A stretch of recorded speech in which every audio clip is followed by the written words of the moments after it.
Opa galera, tudo bom? Vamos analisar aqui, um tópico bem interessante que é a escravidão na Grécia Antiga, passando por todos os períodos, e destacando aí como é que acontecia essa escravidão, conforme as fontes que a gente tem. O livro base, o texto base vai ser esse aqui, o Escravismo Antigo, de Mário Maestre, 17ª edição, um livro muito interessante.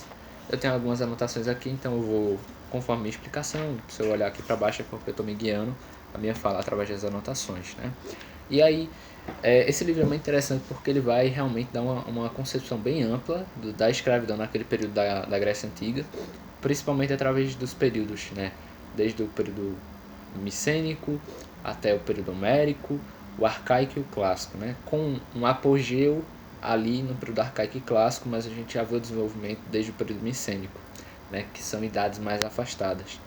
Mas antes, o autor ele sintetiza o que seria uma relação de escravismo, porque existem alguns critérios, que se definem para que se estabeleça uma relação de escravidão.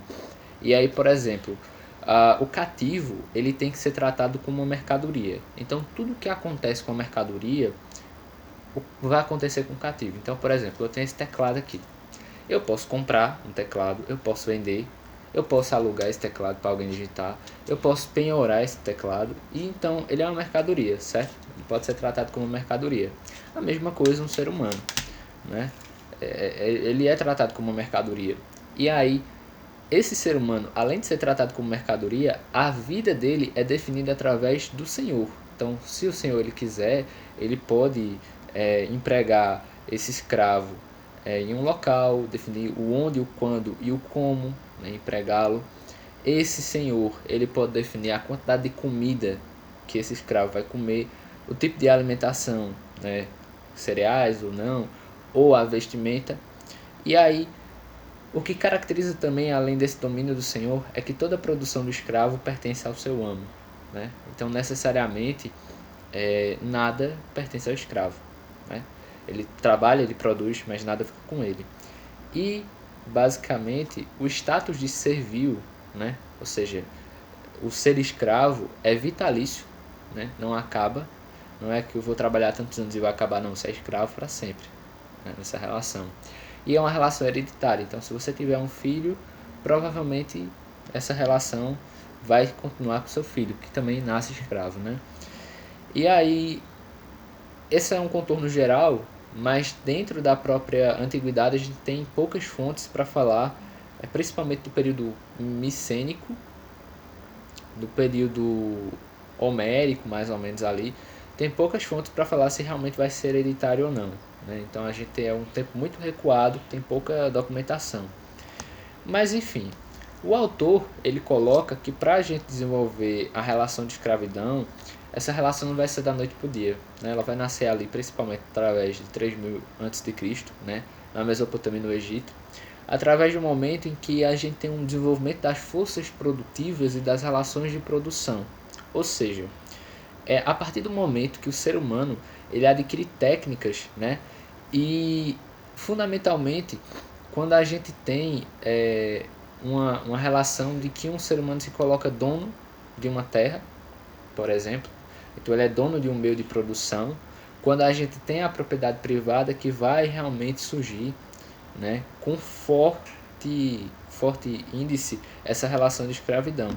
E aí, por que o ser humano ele vai se interessar em escravizar outro e manter essa escravidão? Porque vai gerar excedente, um excedente agrícola que ele vai poder, tanto para a sua própria subsistência quanto para comércio, Mas aí essas relações de escravismo, principalmente nesse começo da história da antiguidade, é um pouco diferente. Por quê?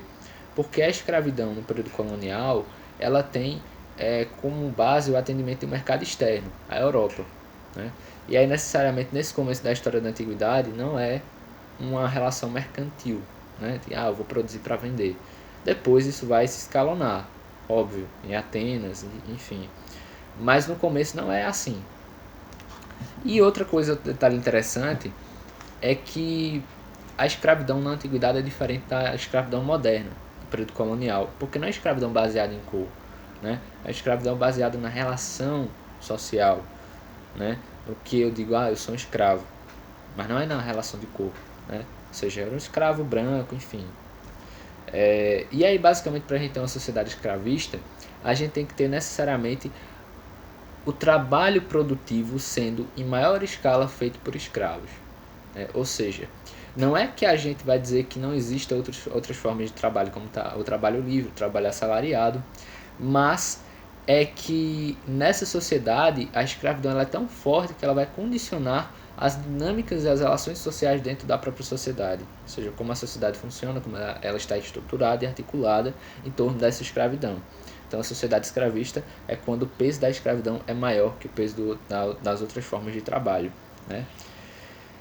Bom, e aí basicamente o autor ele vai falar de algumas características gerais, né, principalmente do terreno da Grécia, para depois entrar, né, nos períodos históricos, né? Por exemplo, ele vai dizer que o território da Grécia é um território montanhoso, um território acidentado, então você não permite vários contatos humanos, por isso que o comércio ele vai demorar a se desenvolver naquela região, né? E aí há uma baixa fertilidade da terra, e eles vão ter que ter um traquejo com outras atividades econômicas, como por exemplo o pastoreio. E qual vai ser a solução para esses povos? O mar, né? O mar ele se coloca como uma grande solução. O terreno ele é caracterizado por ter muita argila, muita pedra, muito mármore, por isso que a gente vai ter várias construções, né? E a agricultura ela é dependente da cultura da chuva, né? Por isso que ela vai ser um pouco mais fraca do que no Oriente Próximo, porque no Oriente Próximo você consegue fazer canais de irrigação, você consegue ter uma agricultura irrigada, já que não, você não consegue fazer uma agricultura irrigada numa montanha, né? Então vai ser dependente da água da chuva, e por isso que a gente vai ter a vinha, a oliveira sendo extremamente cultivadas, né? E a localização da Grécia Antiga é uma localização muito privilegiada, porque ela está ali no mar Mediterrâneo e ela permite vários contatos com outras civilizações do Oriente Próximo, da África e mais para a Europa também, né? Então, assim, a originalidade dos gregos, que a gente fala, não a originalidade do nada, né? Eles estavam na região extremamente privilegiada que podia ter contatos com vários povos, né? E aí, basicamente, a gente vai ter o desenvolvimento de uma civilização chamada civilização minoica, né? Que é uma civilização que vai ter ali na ilha de Creta, ela vai começar a se desenvolver, vai ter relações comerciais, principalmente com povos, principalmente com outros povos que vão chegar a partir da Grécia continental, que são chamados povos indo-europeus, que vão desenvolver as civilizações micênicas, né? Mas que a gente tem pouca documentação sobre esse período da civilização minoica, e a gente não sabe afirmar com certeza se houve ou não escravidão nesse período. Mas houve escravidão sim na civilização micênica que vai ocorrer ali na Grécia continental. E pelas estreitas relações dessa cultura creto-micênica, a gente pode postular, ter a hipótese de que provavelmente aconteceu escravidão sim em Micena, em Creta, na ilha de Creta, né? Essa cultura minoica, porque as relações eram estreitas, né? Então se havia numa civilização, provavelmente poderia haver na outra. E aí a gente tem um forte indício de escravidão em Micenas, né? Principalmente através da decifração da escrita. Eles têm um código de escrita para administração que era chamado de Linear B. Essa escrita ela vai ser decifrada a partir de 1952, certo?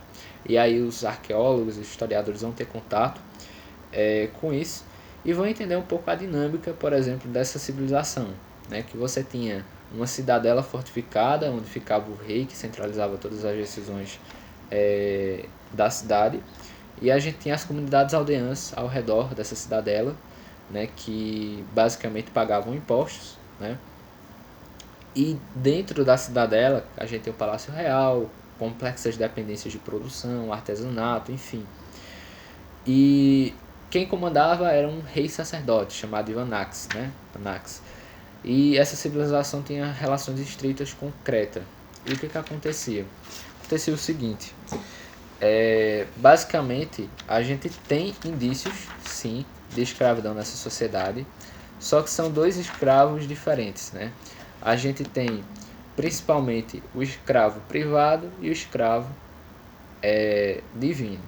Mas esses escravos, essa escravidão, ela só vai começar a se originar a partir do momento de crise dessa sociedade, em que cada vez mais a propriedade privada ela vai se impondo. Então a gente tem um crescimento cada vez mais dessa propriedade privada e através da possibilidade de ser dono de uma produção, pelo desenvolvimento das técnicas e por todo aquele arcabouço que a gente comentou, a gente vai ter o desenvolvimento da escravidão.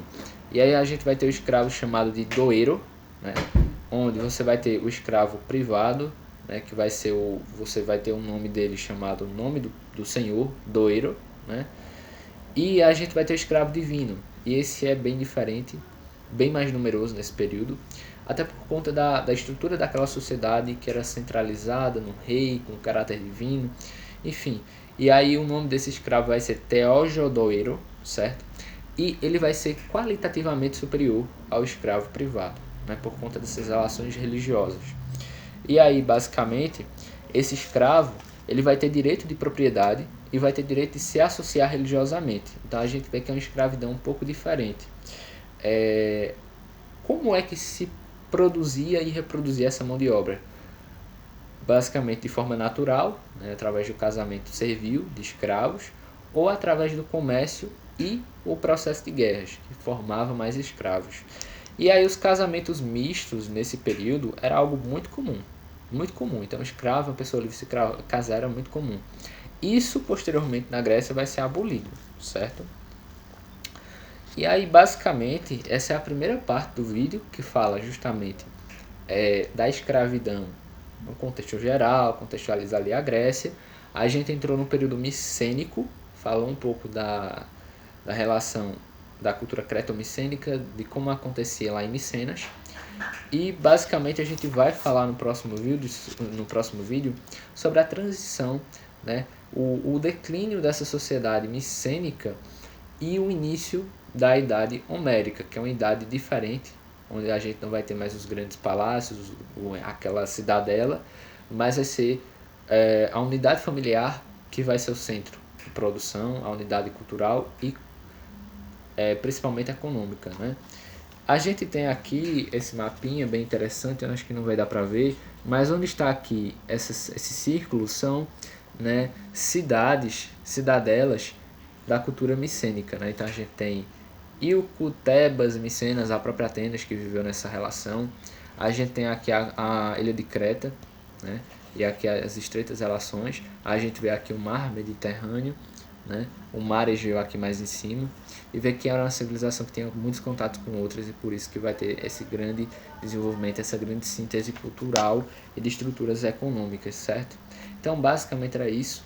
Eu vou dividir em 3 partes, né, para que a gente consiga explorar com mais tranquilidade. Essa é a primeira parte. Valeu!